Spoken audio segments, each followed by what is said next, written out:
Sup, girl? I just want to default on your social security. Come on. The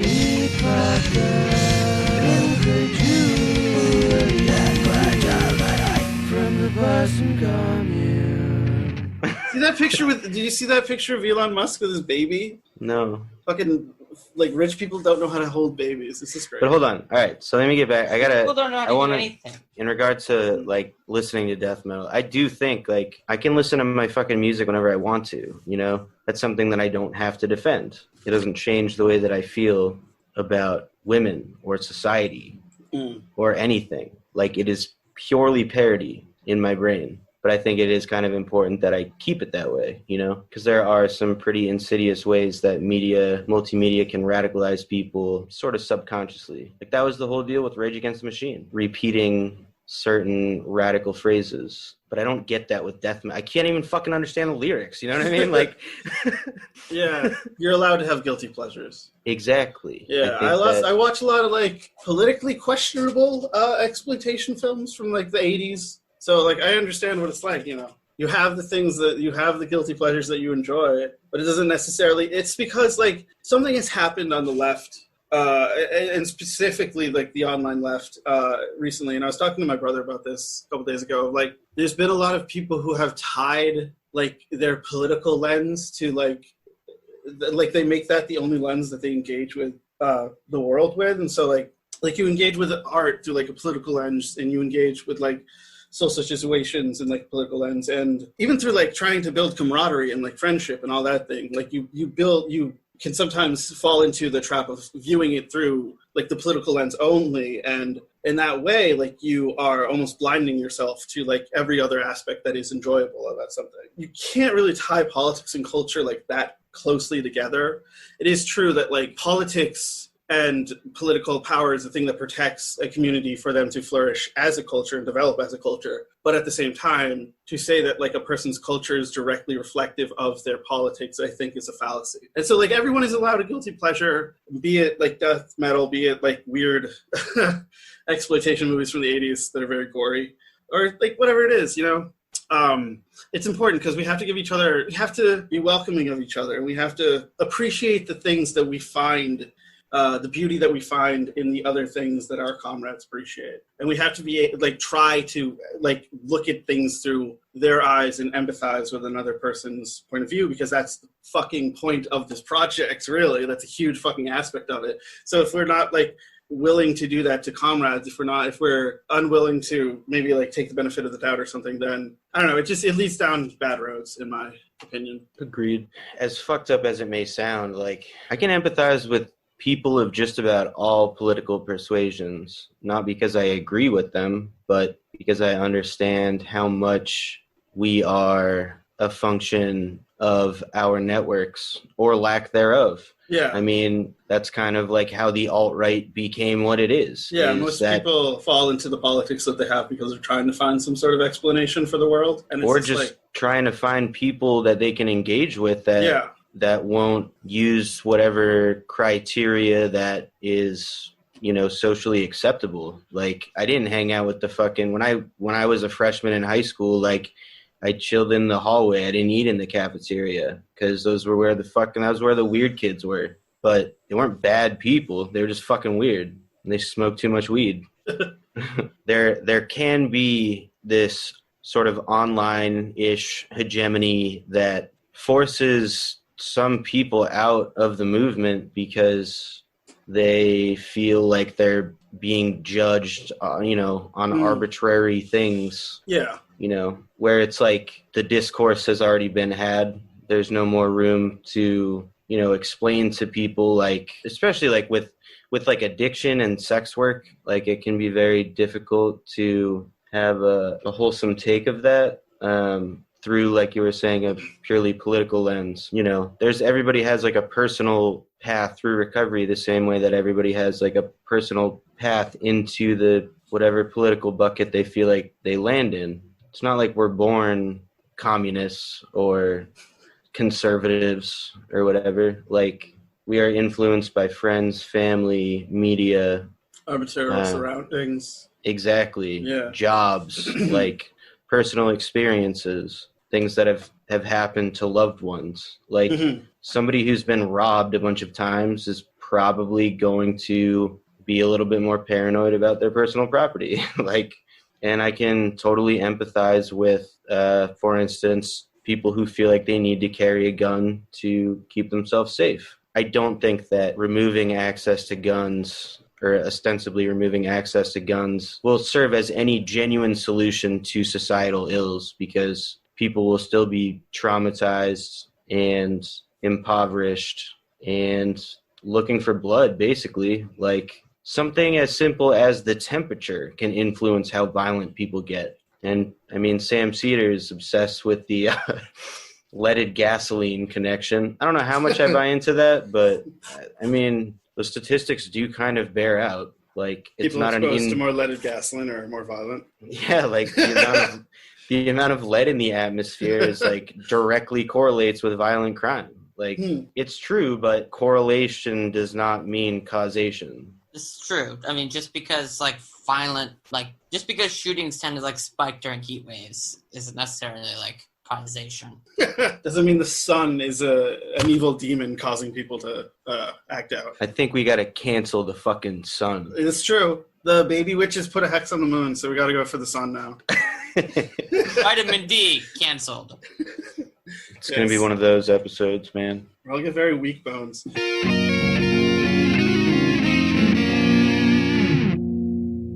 Do you want to do a little thing? Do you want to talk, do a little thing about Brooks or what? Yeah, sure. I mean, like I was saying before, Michael Brooks was a large part of my sort of migration leftward. Yeah. I was able to, not just through the Majority Report, but also through the Michael Brooks show, develop a more nuanced, but also a wholesome concept of geopolitics that I was unable to get. Right, exactly. Just not just because of him, but because of the people that he brought on his show and the people that he engaged with and talked about, and the theory that he draws from, because he is a self-described Marxist. Like, I find that to be a pretty profound fact, that this man was openly Marxist and was clearly loved by just swathes of people in the media circle. And he really didn't compromise on any of his morals to sort of suit the interview or to placate anybody's, personal politics. Like, he was genuine. He was genuine. Yeah. He was genuine. And as a kid, he did go through some really fucking rough times. Like, he dealt with food insecurity. He grew up in Massachusetts, which is another reason I feel a little bit more connected to him than I would, if he was grew up in LA or something like that. Very financially insecure household when he was a child. They moved around a lot. But yeah, he's from Western Mass originally. Yeah. Yeah. Right. Yeah, I have some family out there. But no, you're right. I keep thinking about he had the most kind of eye-opening and really insightful and truly international guests that had so much to say and connected me to the broader internationalism of the socialism project or whatever you want to call it. Right.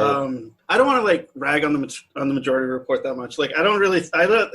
It's a good show. It's just very much in my eyes it's the first leftist podcast that you get into, and then eventually you graduate out of it, But at the same time, I kept thinking but they have Brooks, and Brooks is one of the best. So it's the left in that show, and obviously his friends and family, they've lost so much. It's just it's upsetting. So we say rest in power, comrade. Rest in power. Yeah. It was extreme. It was so heartbreaking to hear his sister on the Majority Report. I don't know, man. Everybody fucking loved Michael. He was a lovable dude. He just was. And I will say, that was the reason I continued to listen to the Majority Report. Initially it was Michael Brooks. Yeah, Even if just for the sort of the humor. I don't know, man. The ideas, the high level ideas. He had a very good Rubin. He had a very good Bill Clinton. His his Obama was pretty good. All of his characters, yeah, right. The cast. Nation of Islam Obama. Nation of Islam Obama. Character ever.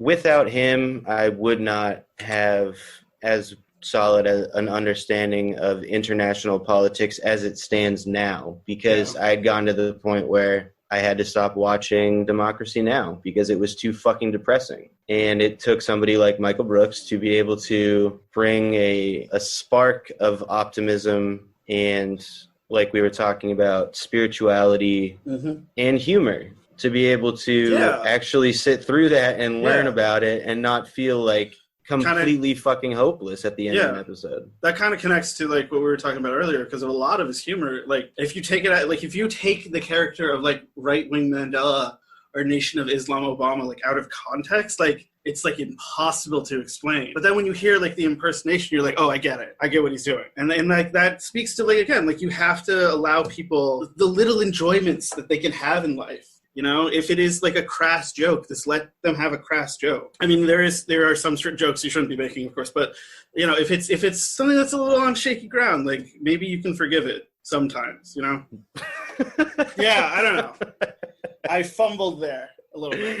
Well, I think the important message let is people have fun, but also let people be critical, so you don't have that fucking comic of the person pinching the person's mouth, and then somebody on Twitter comments on it, and then it's just an endless circle. You can do both.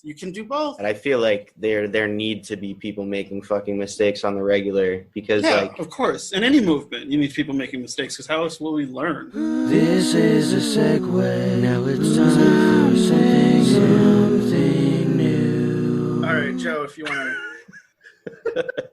Alrighty. Well, I would like to say something about Michael Brooks. I mean, he was, I met him briefly at the Leftist Summit in Cambridge back in January, and very, very, very sharp, very hilarious, and definitely I would argue he's easily one of the sharpest political minds of our generation, which is part of why his sudden death is a very tremendous blow to the left. I mean, especially because he was a big proponent. He was a big force behind the left media uniting, more or less. I think it was Anna Kasparian was talking about how he was really behind the big push to get left media to come together and work together to become more of a cohesive organ. Because it is definitely not that right now. No, it's not. Unfortunately. Brooks was set to start a show on Jacobin, a Majority Report-esque show on Jacobin, and then he's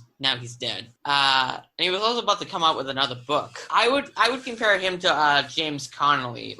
James Connolly was one of the greatest internationalists of the 20th century. He also grew up in extreme poverty in Ireland. Those conditions formed his ideology of internationalism. So the state of Massachusetts. And we're off. So many fuck-ups.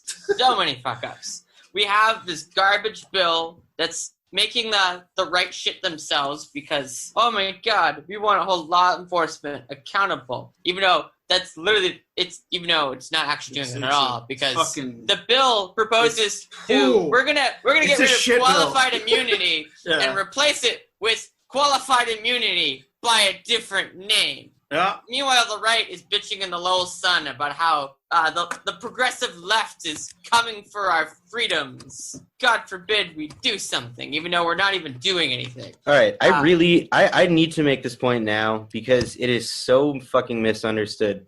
There is a difference between private property and personal property. Yes. The communists are not coming for your toothbrush. That's your fucking toothbrush.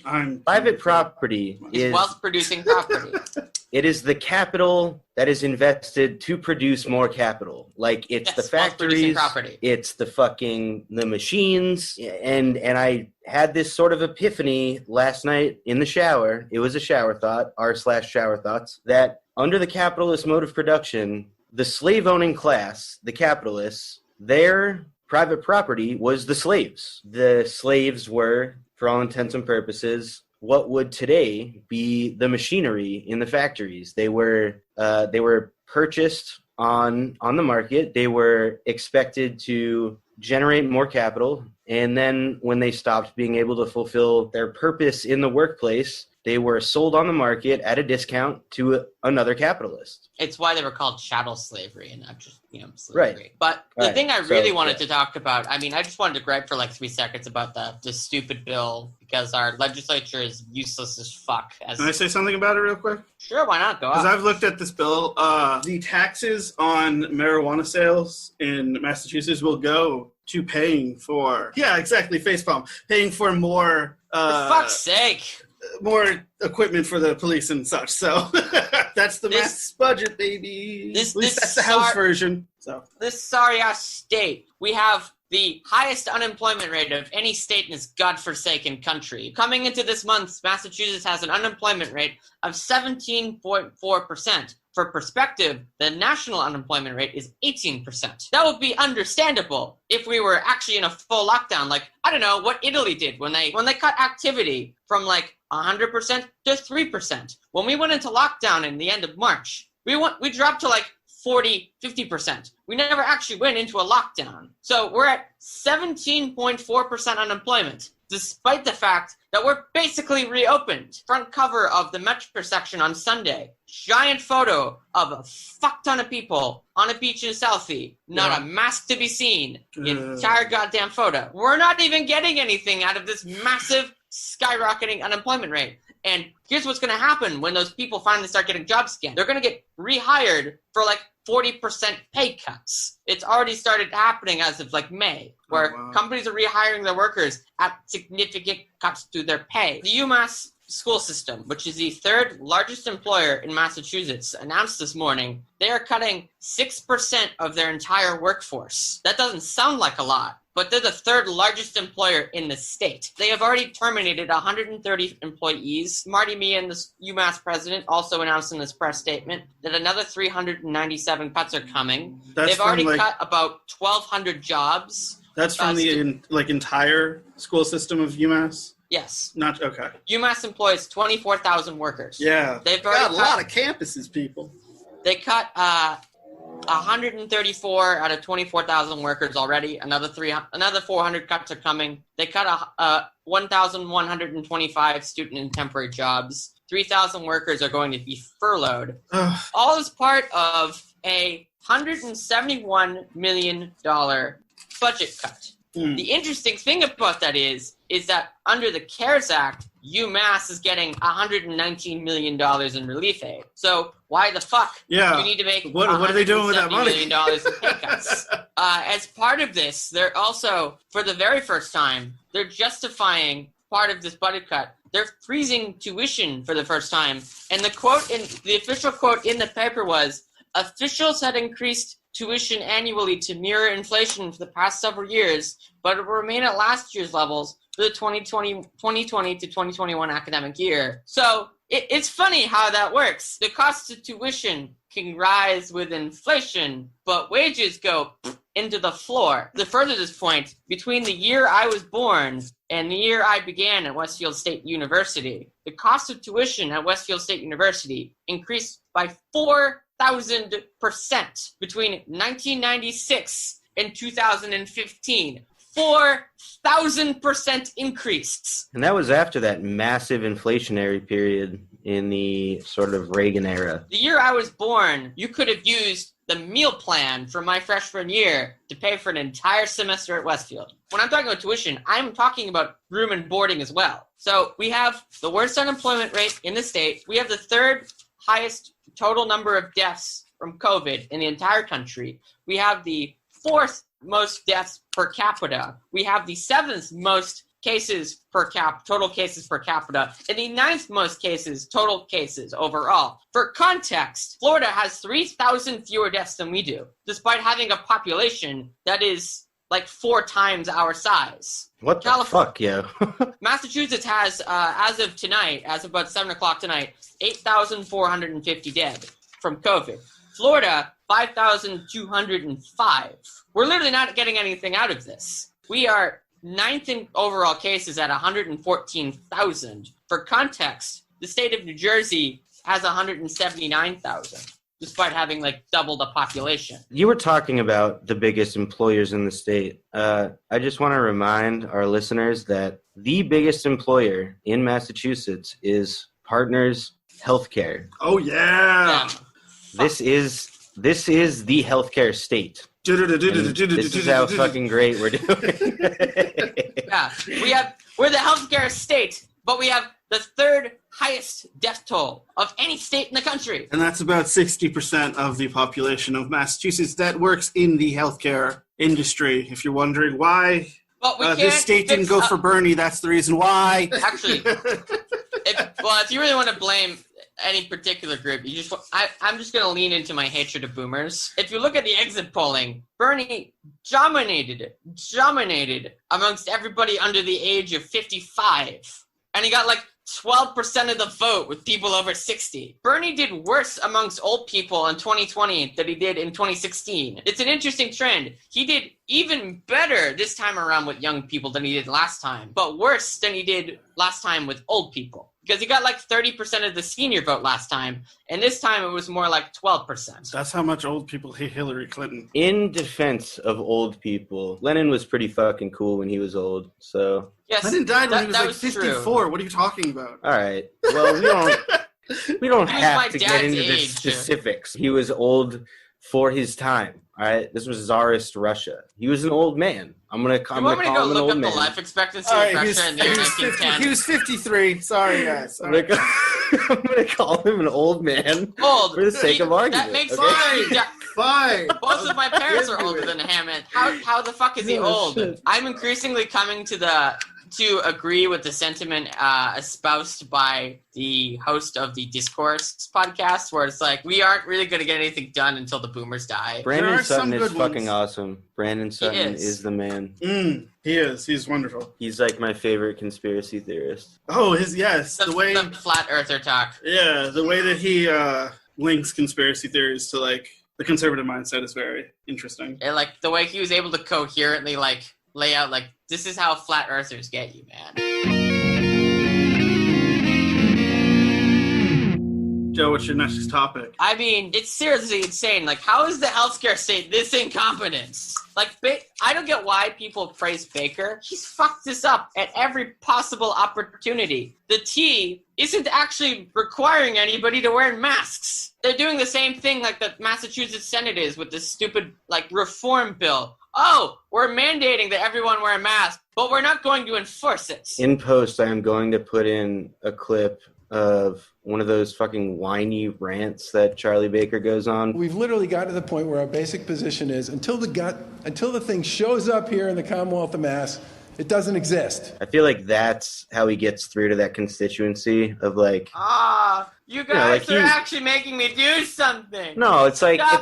It's like, oh, he has feelings. Like, that's, You've hurt my feelings because you pointed out that I'm doing a terrible job. He's conservative, but he cares about people. And I don't think he does. He was a venture capitalist in the healthcare industry who got beaten by Deval Patrick twice because the Democrats picked a shitty blue dog AG who sat on her hands. This is the same woman who got beaten by Scott Brown, whose literal whole thing was, I'm going to get in a truck and drive around the state and whine about Martha Coakley.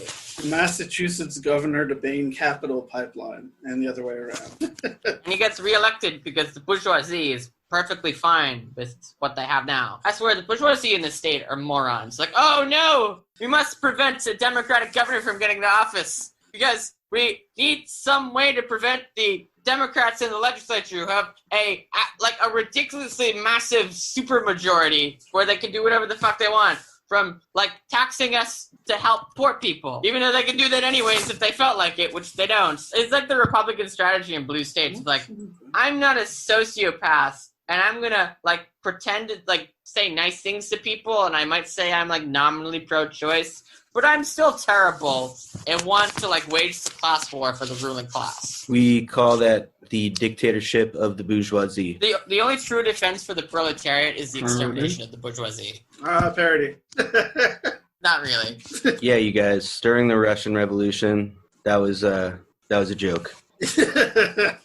Lol. Yeah, lols. The Romanov family was very amused. From the Boston Commune. I've been spending time with someone a lot lately who has been experiencing a lot of like the firsthand sort of discrimination against disabled people in the workplace. Speaking of disabled people, workfare workers feel like who are required to work to be able to like continue to be eligible for their like public assistance benefits. They're not entitled to a minimum wage, and they aren't entitled to overtime pay. Yeah, so my state representative is Kevin Honan. So I sent him an email, quote, Mr. Honan, as a recovering addict, a political organizer, and a working class citizen whom you represent on the state level, I want to make the demands of my peers known. I present to you and your colleagues the following asks in regard to individuals who struggle with mental illness and addiction. Non-911 emergency response for mental health crises, meaning require establishment of teams similar to Boston's Best Team to serve other counties. Funding for such teams replace funding for unnecessary law enforcement intervention, does not trigger automatic incident report with the police department. Second point, treatment regardless of ability to pay.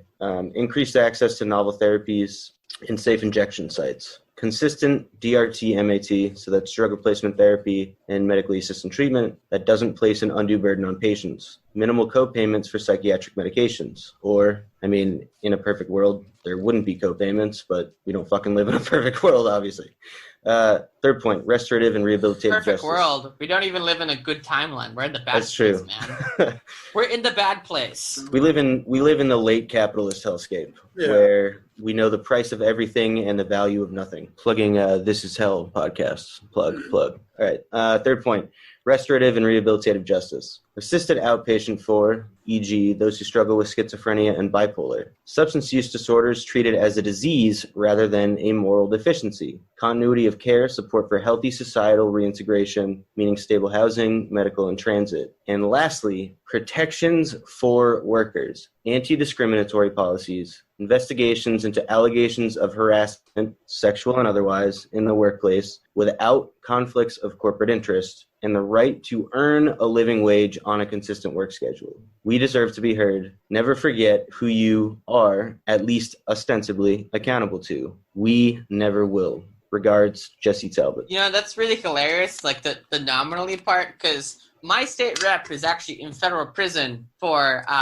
he took his campaign funds to fuel his gambling addiction, pay for the country club membership, among other things, and to the tune of $50,000. And the insane thing is, he is likely to win his primary. He's in jail, but he is likely to get to win the primary in September. What's his name? Dave Nangle. That sounds fucking awesome. Represents the Middlesex 17th. He's a shitty blue dog. He's literally in prison and will likely be reelected because apparently under Massachusetts law, a conviction is required to prevent him from taking office. And the courts aren't going to reopen until at least September. Surprise! Primary day is on September 1st, so... Winning office from jail is pretty... That's an alpha move, really. Eugene Deb style.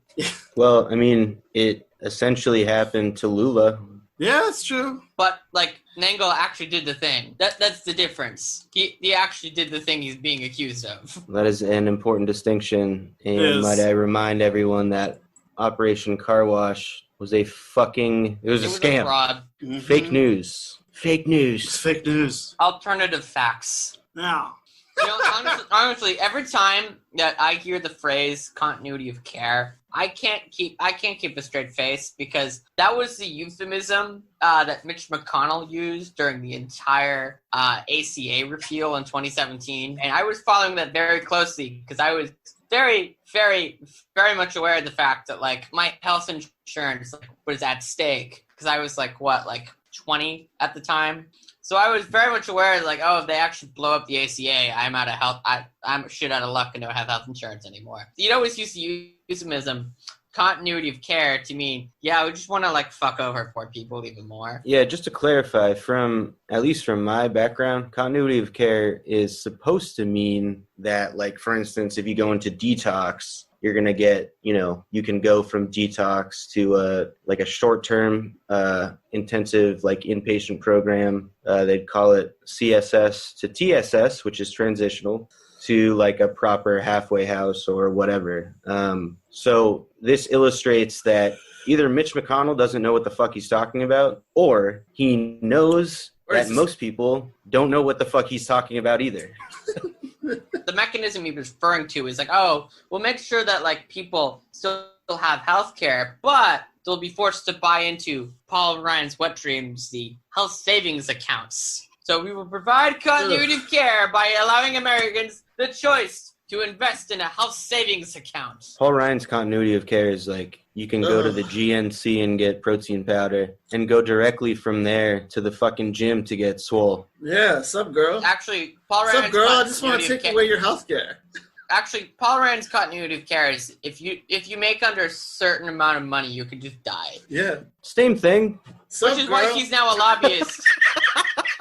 Which is now he's actually he moved his family last year from to DC full time so that he could be a K Street lobbyist. Sup, girl? I just want to default on your Social Security. Come on. Not default. I want to dismantle your Social Security. Yeah. My colleague's been asking me like, "Yo, where the fuck did the Tea Party go?" And it's in power. They only exist like every other term. Well, not quite.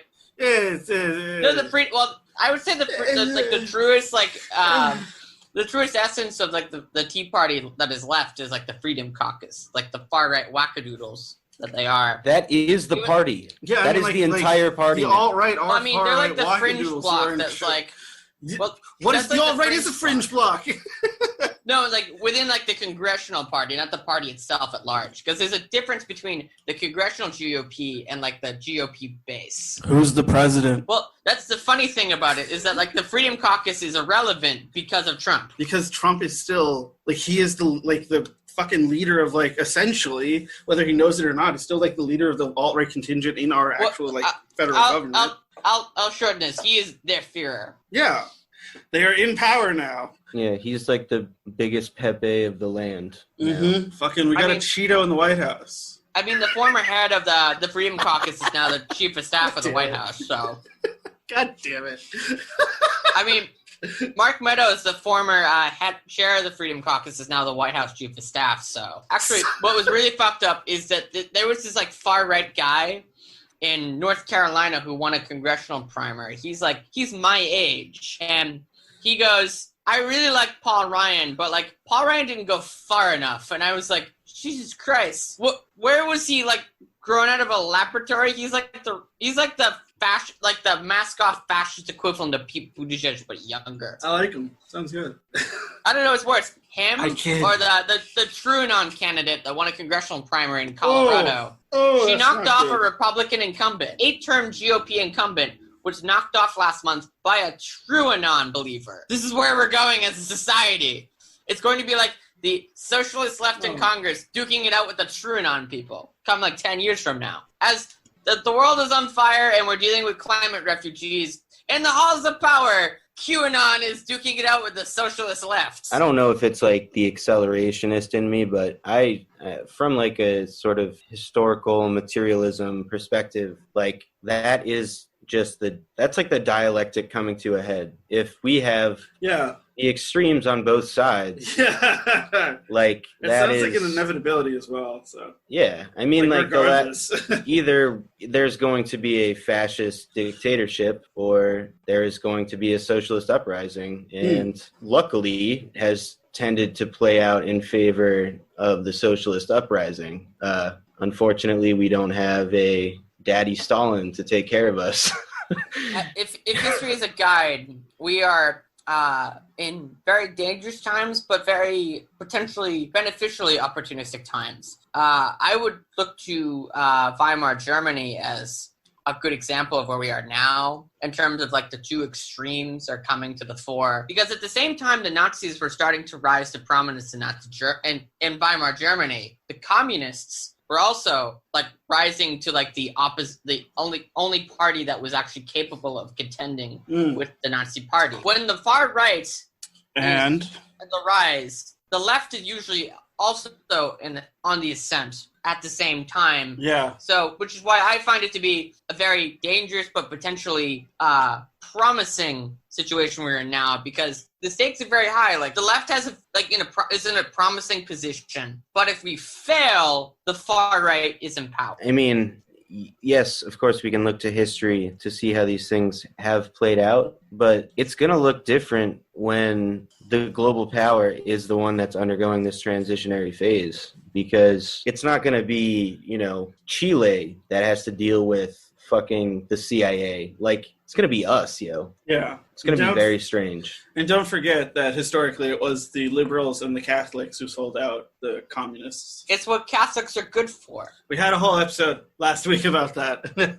I'm a recovering Catholic. I will never have enough to say on that topic. We are like the ideal country for a socialist revolution in that regard, because it would be much more difficult for the CIA to coup their own government. More so than coupping like Venezuela, or it won't be impossible, but it will be somewhat more difficult. I don't know if I believe that. Yeah, well, especially considering... I was kind of joking, but the real reason why it's ideal is if a socialist regime is able to achieve the levers of power, because the United States is the very beating heart of global financial capitalism. That provides the leftist government with the ultimate, dead man's vest of, fine, you want to take us down, we will blow up the whole global economy in the process.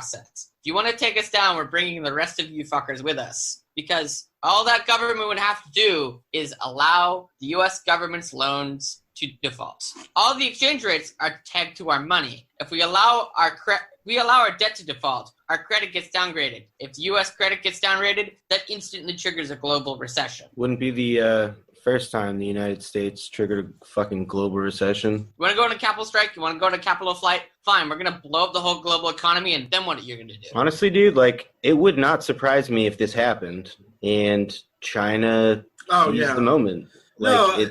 I agree with that. Because that's what crippled Mitterrand in France in 81. Yeah. He tried to do all these socialist reforms in France, and all the capitalists in France went on capital flight, and that crippled the economy. You can't really do that to the United States, because we are the beating heart of capital. Not really.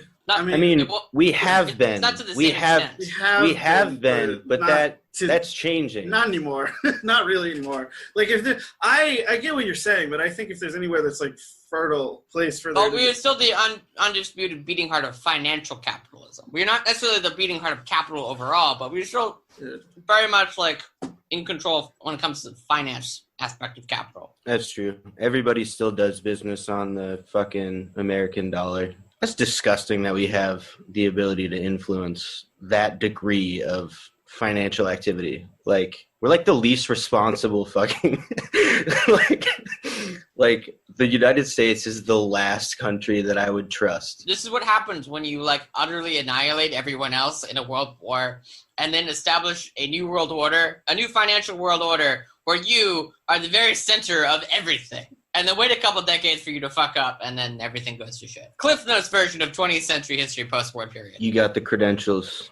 I will always defer to you on that. Plus, if there was a capital flight, we could just embrace MMT, but for leftist purposes. I think we're already doing that. I said for leftist purposes, not let's raid the the treasury for $7 trillion. Let's pay for Medicare for all the jobs guarantee instead of giving bankers $7 trillion. Or pumping $1 trillion a day into the stock market. Just because we want to make the little line on the stock market app of Jeff Bezos a little happier today. I feel like MMT is kind of a misnomer. It's how you control inflation. It's not a theory, you know what I mean? It's just how money works. Well, it is a theory. It's called MMT for a reason. All right, explain how... It's been worked out. It's actually very complicated to explain. So...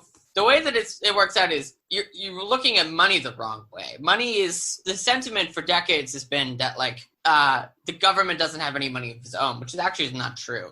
The government creates money by spending it into the economy and then pulls that money out by taxation. So you put $100 into the economy. You tax 90 of it out. You've left $10 in the economy. That's left someone in the economy $10 better off than they were before. Realistically, because of the fact that we are no longer on the gold standard, there isn't really any limit to how much money we can spend because our money isn't backed by anything. The only thing our money is actually backed by is the full faith and credit of the U.S. government, which basically means that, like, as long as the U.S. government doesn't, like, collapse overnight, then, like, our money still has value. Our money has value so long as people agree that it has value. It's not actually tied to any kind of gold or silver or what have you. It's just that, do people feel that, like, the U.S. currency has value? Okay, it has value. That's the sociological principle. Like, we've kind of already embraced that on the left. Like, we already understand that nothing has value. Yeah, like, we could, I mean, I'm saying we've already embraced that. Yeah.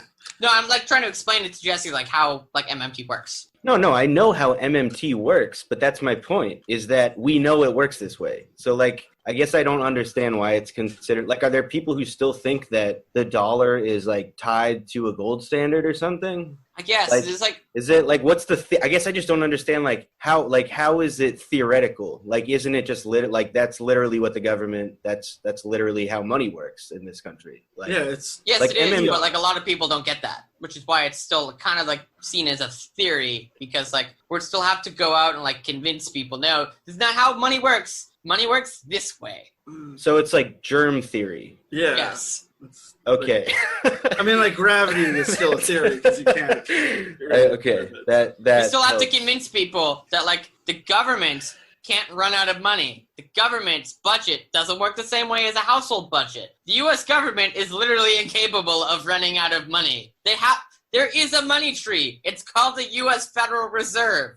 I think MMT would actually be a theory if you're talking about essentially any other country, because I don't think it would work everywhere. The European Central Bank already does this. Yeah. It's just that the member states of the Eurozone, like, themselves, can't do that. Because, like, Greece can't do it. Yanis Varoufakis talks about this a lot. Like, That was Greece, exactly, I was going to bring up Greece. I was going to say, like, it doesn't always work because fucking... Well, the reason it didn't work in Greece is because Greece doesn't actually have control of its own currency. Because Greece doesn't control the euro, the IMF controls. The IMF, well, actually, it's the ECB, the European Central Bank, controls the euro.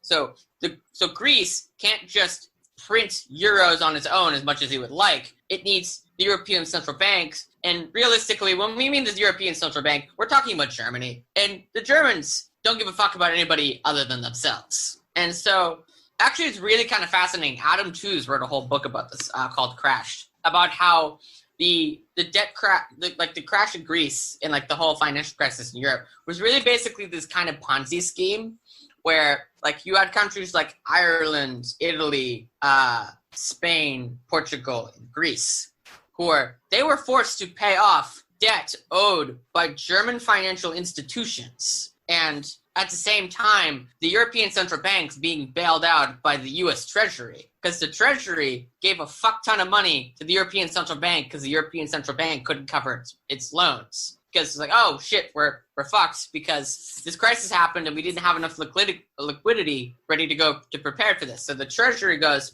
fine, we'll give you money at a discount. We're going to give you a shit ton of money. We're going to actually let you convert euros to dollars and manage your money that way. And they started paying down the debts, and then they forced the bad loan debts owed by, like, German banks, like Deutsche Bank, for example, and shoved it onto countries like Greece. So then wouldn't that go back to the original point, which is that even in Europe, there are still essentially whole economic systems that are still contingent upon how the United States economy works? Yes. MMT is functional in the United States, but it's not really practical anywhere else. Well, actually, it's practical in England, because England still controls their own currency, the Bank of England. The British could do MMT because Boris Johnson, the moron that he is, could go instruct the Chancellor of the Exchequer to start printing pounds. If you have a central bank which allows you to print your own currency, you can do it. The next order of business, Scott. Well, it's a downer boy chat. It's a downers boy chat. We could always talk Boys about chat. Joe Biden and laugh about him. No, for a minute. fuck Joe Biden. I mean, I think he's kind of. I know everything. I know by all appearances, it seems like Biden's got this got this lockdown. But like, I honestly still think there's more than enough room for him to like choke. Like Mike Dukakis in 1988, he had a 19 percentage point lead in national polls. 19-point lead coming out of the Democratic convention in 1988 against George H.W. Bush. He choked. Not only did he blow a 19-point lead nationally, he only got like 112 electoral votes. George H.W. Bush came back from a 19-point deficit and got over 400 electoral votes. All of the pundits in like July were like, oh, Dukakis is gonna like win in a landslide. There is more than enough room between now and November for Joe Biden to fuck this up. If he's even alive come November. No, at this point, with all the cruelty in the world, I don't think that Joe Biden is going to be the one who dies. The real question then becomes, Mike Dukakis or Mike Don't Caucus? All right, motherfucker. I knew you were going to say that. I was waiting for that. I mean, it is worth mentioning was it the October surprise of the Willie Horton? Okay. No, it wasn't an October surprise so much as the Bush campaign launched a really vicious attack ad using that. Yeah, okay, but that was before. Okay, wow. I mean, he just kind of tanked like over time. He ran as a neoliberal. Bill Clinton was a neoliberal, though. He was. Well, actually, Bill Clinton ran as a leftist. This is true, yeah. Bill Clinton ran on like, I'm gonna get like single-payer healthcare. That's what he ran on. It's funny how the guys who run as like the lefty guys end up winning, but like when you got candidates running as neoliberals, they get fucking curb stomped. You might notice that kind of a trend. I might throw in a Michael Brooks Bill Clinton impression to finish this one out. Yeah. And the other thing about it is, see, here's the deal. With Hillary, you know what you're getting. She's a war criminal. She dines with Lloyd Blankfein every day, and he's a very nasty, disgusting little man. He actually makes Donald Trump look quite handsome. So I'm Scott. You can follow me on Twitter. Or not, actually, at this point. I don't really care. It's at Death Mullet. I'm Joe. You can follow me on Twitter at JLFB96. I'm Jesse. You cannot follow me on Twitter.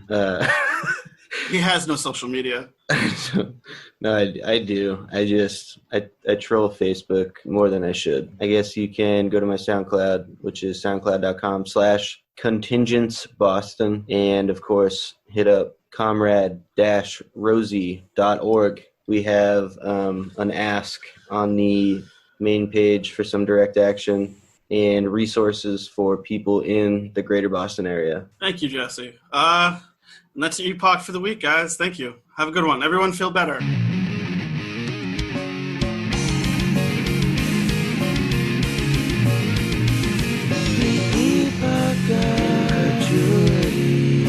Incredulity.